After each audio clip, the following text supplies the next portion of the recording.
Hi everyone, only one more week to go. We can't wait to see you in person for church on Sunday the 5th of December, 10 a.m. at Bomaderry Community Hall. Bring your picnic rug, bring a picnic lunch, because we're going to be sharing a picnic together outside after the service. Also on Sunday the 19th of December from 4 to 6 p.m. we have our very own Christmas carol service, which will be happening down under the big tree. The whole community is invited. There'll be food trucks there. Bring a picnic rug. We're going to have a beautiful time outside singing Christmas carols together. Now, if it's raining, unfortunately, it won't be on. But we're praying for it to be a lovely, fine day, unlike today. And let's hope next week is fine for our church picnic after the service as well. Look forward to seeing you all then. Following on from me, we've got Bethel Worship. And then Pete will be sharing the message with you. Thanks everyone, see you next week.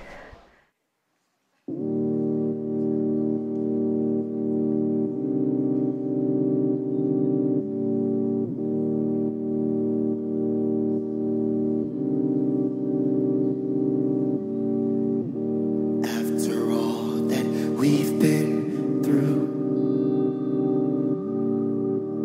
tell me how I'm supposed to function without you. You've seen my heart be worn and used. You didn't leave, instead you stayed and made me new. How sweet it is to trust you, Jesus, to know you, I mean really know you. Father, Son, and Holy Shepherd, a love so deep it can't be measured, a love that's real,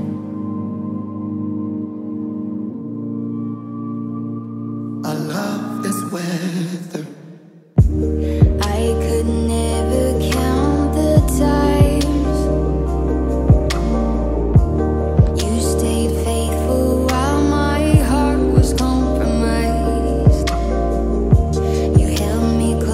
Jesus.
this weather.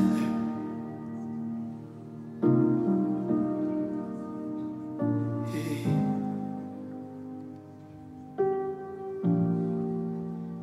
Unconditional.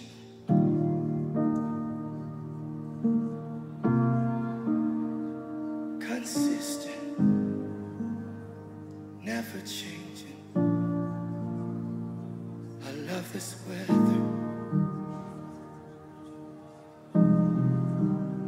Oh, it calls you higher. It calls you higher. It can make you whole. Hey, it can heal the wounds. Oh, oh, it's not afraid.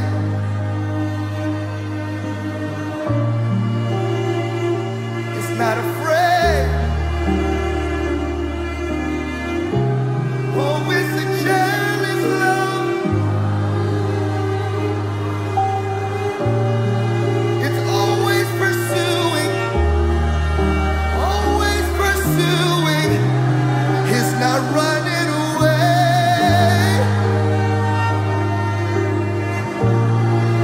It's tried and true. Oh, it's tried and true. It's a jealous love. It's a jealous love. Oh, he's jealous for us. He's not leaving you where he found you. He's calling you higher. He's not leaving you how he found you. Hey, oh, he's calling you higher. Come up here. Come up now. Come up here. Come up now. It's a love that calls you higher.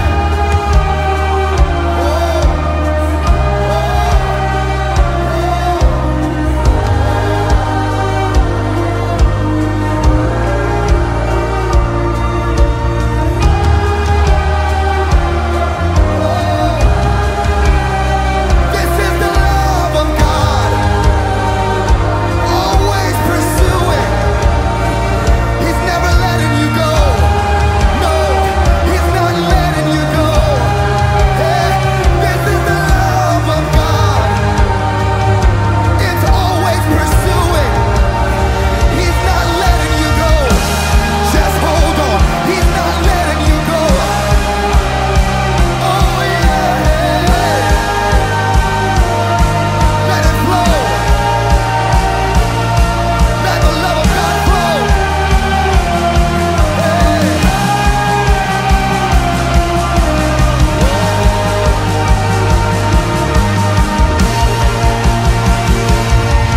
How sweet it is to trust you, Jesus. To know you, I mean really know you. Father, Son, and Holy Shepherd. A love so deep, oh, it can't be measured. A love that's real. A love that's weather. Yeah. A love that's real.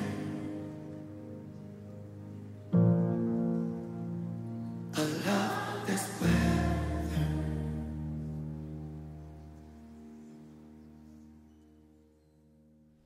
Hi guys, welcome to Salt on a Sunday morning. It's great to be with you again. Hope your week's been well. During this week I've been reading Genesis chapter 25, 26 and 27. And in these chapters there's this amazing story about Jacob and Esau and their mum Rebecca and their dad Isaac. And I don't know if you know the story, but if you don't, that's okay.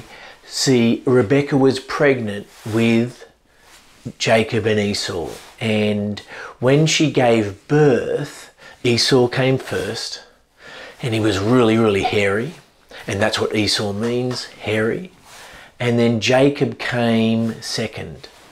And so that means in the Jewish culture that Esau was the firstborn. He had the birthright of the family, which means he gets everything. And Jacob gets nothing. And it means when Isaac dies that Esau will get the blessing. And the blessing wasn't just a blessing of a man giving it to Esau. It's the blessing that Isaac received from God to give to his son. And it set him up for life, and it would set him up to rule the people of Israel. And what happened was that Esau was this man that went out, and he was a hunter, he was out on the field all the time. But Jacob was this boy that stayed at home, and he liked the family. He wanted to be a part of all the family. He wanted to be a part of the integral working. But Esau was out as a hunter. So Isaac had this amazing relationship with Esau because he was a hunter, he was a real man's man. But Rebecca, the mum, really loved Jacob because he was a homebody. He really wanted to be a part of the family. So one day, Esau came in from the field. He was hungry. He'd been out hunting all day, and he said, "I want some stew." And Jacob said, "Look, I'm not going to give you any stew." And then he said, "No, I want some stew. I'll do anything for some stew." And so Jacob said, "Well, give me your birthright and I'll give you some stew." And Esau answered and said, "Look, what's the use of a birthright if I'm dead? So I'll give you my birthright if you give me some stew." And it made me start to think, so here was this guy, Esau, that was set to take all of the responsibility of running not only a household, but a nation of people. And he didn't really care much about his birthright. He was busy in the field. And then there was Jacob, who desperately wanted the birthright because he wanted to rule. He wanted to be the man that was seen by God. And it's always been a conflict in me, this story, because here is this guy that is deceiving a brother to get his birthright, and then going to his dad, Isaac, and saying, "Hey, I'm your son Esau." So what happened is, so he sold him the birthright, and then when Isaac was really old, he conspired with his mum Rebecca, Jacob, to take the blessing that Isaac would give to the oldest child, which is Esau. So what they did, because Esau was hairy, they got goat skins and they put it on Jacob. And Isaac had gone blind a bit and asked for some gamey food, which he knew that Esau would have caught out in the field.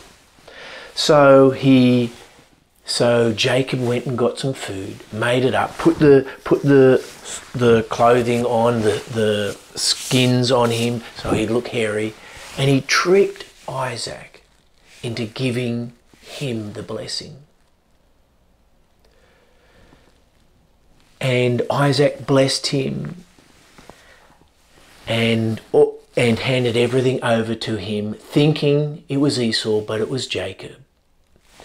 And then Jacob came in from the field and made some stew and went to offer it to his dad, and he said, "Hey, I've already eaten and I've already blessed you. Who are you?" And he said, "I'm your firstborn, I'm your..." And Isaac said, "Look, I've already blessed Jacob.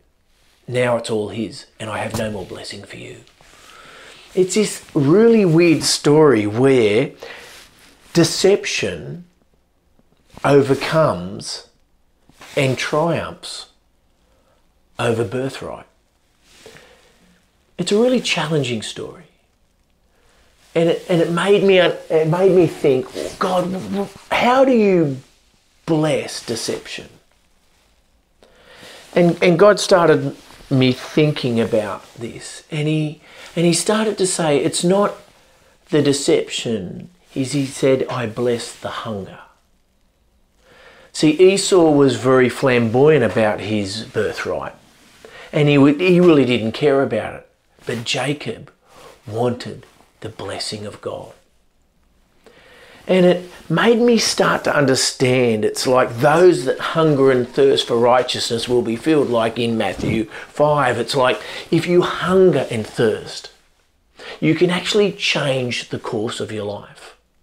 Where so many of us have been given hands that we didn't choose but were chosen by our parents or or the significant others in our life. We've chosen, been given certain things.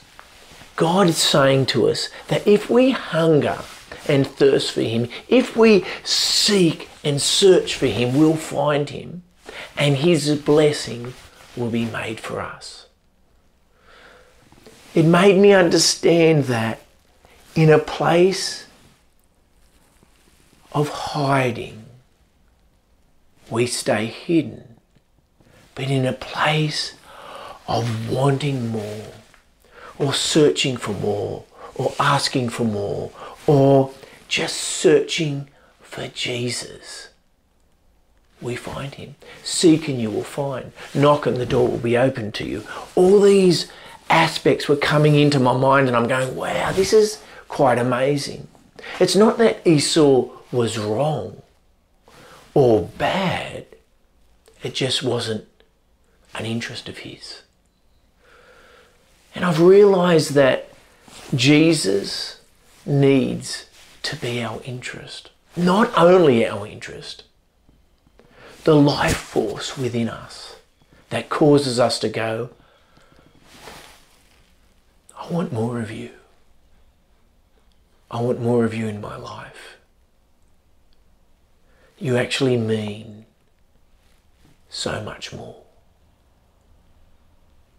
And it made me understand that so many of us are trading our birthrights for things that aren't important. The most important aspect of Christianity is knowing Jesus and making him known. Now, we've been living in a pandemic for the last 2 years. And the latest news tells us that we're probably going to be living in the pandemic for another few years, and it might not stop evolving. So some of us have been going, okay, we've just got to get through these next 2 years. The next 2 years have happened, and it's still here. What are we hiding from now?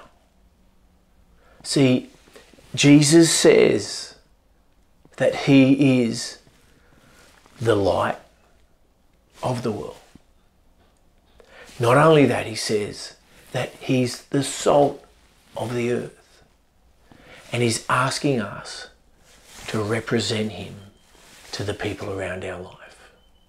I just want to show a clip at the moment, just for now, from The Chosen, and I'll be back with you in a moment.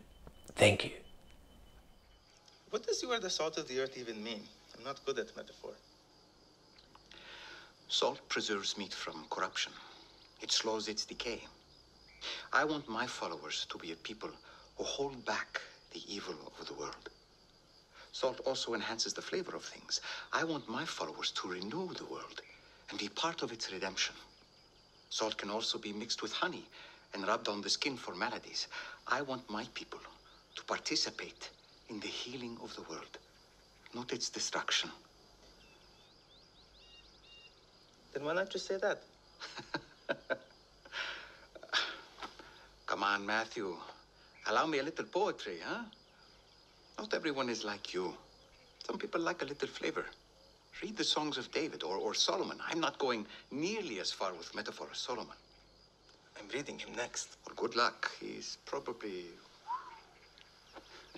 Yeah. I told you. These things will make sense to some, but not to others. I don't want passive followers. Those who are truly committed will peer deeply into it, looking for truth. Wow, that was pretty good, hey? You know, it's made me understand that we've been called to bring life. And if we are hidden, we can't do that. I just want to read from Matthew 5, starting at verse 13. It says this: "You are the salt of the earth. But if the salt loses its saltiness, how can it be made salty again? It's no longer good for anything except to be thrown out and trampled underfoot." So if we lose our flavour, if we lose the passion, if we lose our inheritance, if we lose our birthright, who are we? See, Jacob understood something. He wanted the blessing of God no matter what. And I'm not saying he did the right thing. No one's saying that. But there was a passion birthed inside him that took him beyond who he was. And he changed his birthright. He didn't look at, this is what's being done to me, so I'm going to be a victim for the rest of my life. He said, I'm going to take control of this situation and I'm going to make sure the blessing of God comes upon me and my family. And he changed the direction of his life because he sought after God and the blessing of God. See, we've all been given a saltiness, but we can lose our flavour and then we're trampled underfoot. But God's called us to be the flavour, the healing, the embalming of a community. But then he goes on even further and says this in verse 14: "You are the light of the world. A town built on a hill cannot be hidden. Neither do people light a lamp and put it under a bowl. Instead, they put it on a stand and it gives light to the whole house." Listen to this in verse 16. "In the same way, let your light shine before others, that they may see your good deeds and glorify your God in heaven." See, he wants us to shine. And I'm sorry, but we can't shine when we put a bowl over our head and hide ourselves away. He's actually calling us to shine. Now it's been 2020, now 2021, and that's okay. There's been a preparation period going on, but he's saying, hey guys, I want you to shine. I want you to stand up. I want you to be Jesus to your community, because your community needs you. Your community needs healing. Your community needs life. And it comes from you because Jesus lives in you, and that's how we give it. So I want to ask you a couple of questions today. What would you do to receive the blessings of God? Many of us are thinking, oh, we'll do anything. Well, I want you to know this right now. You have the blessing of God. You've been given the birthright of the first son because Jesus chose you to sit beside him with the Father. You've already got it. What are you going to do with it? What are you going to do about that? What are you going to do with it? I want to encourage you to be salt to the people around your life. Be the flavour. Be the healing, embalmment. Be what Jesus said you meant to be. And I want you to shine. Don't hide. Don't hide the message of Jesus. Don't hide it under a blanket in your home. But get out there and let people know who you are. Because you are the voice of God to the community around you. Take a hold of that. and give it out. God bless you. Have a great day, guys.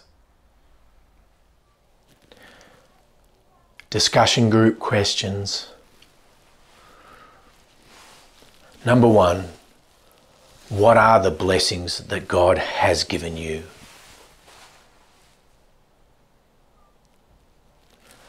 Number 2, what does He want you to do with those blessings?